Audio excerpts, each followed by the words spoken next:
महिला अनुसंधान सेल पाली की ओर से मंगलवार को शहर के रामासिया के पास स्थित केंद्रीय स्कूल में जागरूकता कार्यक्रम आयोजित किया गया। कार्यक्रम में महिला अनुसंधान सेल प्रभारी एएसपी नरेंद्र सिंह देवड़ा ने छात्रों को good touch bad touch, cyber crime, यातायात नियम और पॉक्सो एक्ट से जुड़े महत्वपूर्ण तथ्य बताए। एएसपी देवड़ा ने बच्चों को चाइल्ड हेल्पलाइन और महिला हेल्पलाइन के बारे में भी जानकारी दी तथा बताया कि किसी भी मुसीबत में वे सिर्फ एक कॉल के माध्यम से तुरंत पुलिस सहायता प्राप्त कर सकते हैं। कार्यक्रम के दौरान एएसपी ने छात्रों से सवाल जवाब भी किए और सही उत्तर देने वाले कई विद्यार्थियों को सम्मानित किया। मौके पर कालिका पेट्रोलिंग टीम की राधा विश्नोई, संगीता कुमारी, विनोद कंवर, भंवरी, इमरती सहित स्कूल स्टाफ मौजूद रहा। पाली की घटना बता रहा हूँ। कॉल किया और कहा कि आपका बेटा अभी कोटा का जो गार्डन है, चंबल गार्डन, उसके अंदर ड्रग्स के साथ पकड़ा गया है। इसके पास में ये एमडी मिली है, इसके पास स्मैक मिली है, इस तरीके से आपके बच्चे के खिलाफ ये होगा वो होगा, इस तरीके से मैं ये पुलिस ऑफिसर बोल रहा हूँ, ये ऐसे डरा दिया। भाविक की मम्मी क्या करेगी? हाँ, वो उस समय कॉल लगाना चाह रही है भाविक के पापा को। मुझे ये भी पता है कि पापा अभी क्लास ले रहे हैं और उनका फोन लग नहीं रहा है। मैं इतना डराऊंगा कि अगर आपको 5 मिनट के अंदर ऐसे ऐसे करो, इस खाते में पैसा ट्रांसफर कर दो, तब तो मैं आपके बच्चे को छोड़ दूंगा, नहीं तो ये सलाखों के पीछे जाएगा। उसकी मम्मी डर से पैसा ट्रांसफर करते हैं। दूसरी चीज जो साइबर क्राइम में आती है, पहला लालच, सेकंड है डर। जितने भी साइबर अरेस्ट होते हैं, डिजिटल अरेस्ट होते हैं, या जिसमें डरा के आपसे ट्रांसफर किया जाता है। डर किस बात का?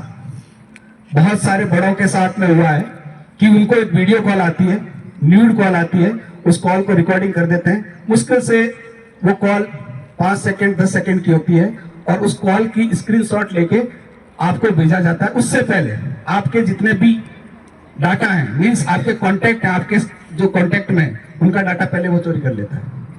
फिर आपको डर दिया जाता है कि ये बड़ों के साथ होता है कि ये है, इसको वायरल करूंगा, और उस वायरल के डर से वो व्यक्ति उसमें खाते में ट्रांसफर कर देता है।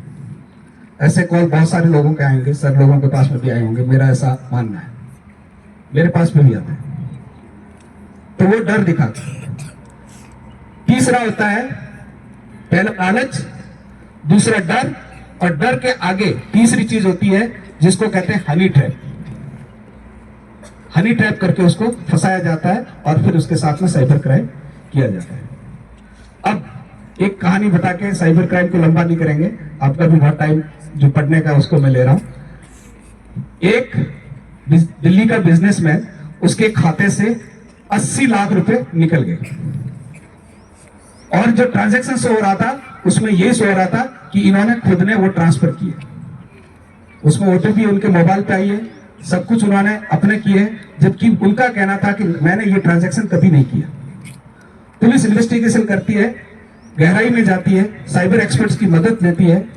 पहले शक जाता है कि हो सकता है इनकी पत्नी ने इनकी उपस्थिति में इनके मोबाइल पे ओटीपी लेके और ये किया हो, परंतु जब टाइमिंग लिया जाता है, जिस समय वो फ्रॉड हुआ और जिस समय उनके पत्नी की लोकेशन कहीं और आ रही थी, जब डिटेल में जाते हैं तो पता चलता है कि उनका बेटा जो क्लास 9th में पढ़ता था, वो गेम खेलता था उस मोबाइल से। आप में से कितने लोग हैं जिन्होंने गेम खेला है? मोबाइल पे गेम खेलते हैं? बड़े वाला नहीं खेला, मतलब झूठ बोलते हो? हाँ, सभी खेलते हो। गेम खेलते खेलते पॉइंट मिलते हैं ना? पॉइंट कैसे मिलते हैं? गेम का एक्सपर्ट कौन? गेमिंग इंडस्ट्रीज बहुत बड़ी है, लीगल ही है। मेरा खुद का बेटा गेमिंग इंडस्ट्रीज में, गेमिंग इंडस्ट्री, गेम खेलते हैं, पॉइंट मिलते हैं। पॉइंट खत्म हो जाता है, आपके खाते में क्या होता है? या तो पैसे से खरीदना पड़ता है, जो भी आपकी उसमें करेंसी है, वर्चुअल करेंसी, उससे, या फिर आपको गेम में जीत के लेने होते हैं। ऐसे होता है। वो भी एक गेम खेल रहा था, उस गेम में उसको पॉइंट की जरूरत पड़ी। वहां से ऑफर आया कि तू इस मोबाइल के अंदर ये लिंक डाउनलोड कर, हम तेरे खाते में 500 पॉइंट ट्रांसफर कर देते हैं।